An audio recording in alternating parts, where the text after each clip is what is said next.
Nag-abiso na daan ang ubang manindahay sa Davao City nga posibleng musaka ang presyo sa itlog sunod bulan. Samtang presyo sa Bombay nagpabiling ubos itandi sa presyo niini niadtong Disyembre sa miaging tuig. Ani report.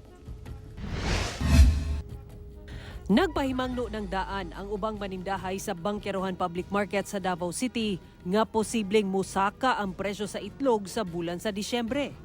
Una nang napanubayan sa GMA Superradyo Davao ang taas nga presyo sa itlog sa maong palengke. Din mapalit sa 7 pesos ang small size nga itlog, 8 pesos ang medium size, 8.50 ang large size, 9 pesos ang XL ug 9.50 hangtod 10 pesos ang matagbuok sa jumbo size nga itlog. Matud sa ubang mamaligya ay gilauman ang pagkusog sa demand sa itlog tungod sa nakatakdang pagbalik sa klase sa mga estudyante sa Disyembre, hinungdan sa posibleng pagsaka sa presyo niini. Samtang kamatikdang walay paglihok sa presyo sa Bombay sa Bangkerohan Public Market sa Davao City sa pagsulod sa Disyembre. Sukwahi kini sa presyo sa Bombay sa susamang panahon sa miaging tuig kung asa 200 to 600 pesos matag kilo ang nahimong presyo sa Bombay. Sumala sa usa sa mga manindahay nga dunay ubay-ubay ka supply sa Bombay hinungdan nga barato kini karong tuiga.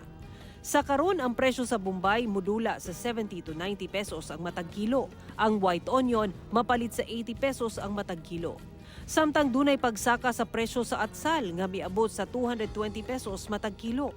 Samtang nagpabilin sa 85 to 90 pesos ang kilo sa luya. Ang kamatis mapalit sa 20 hangtod 120 pesos ang kilo depende sa klase.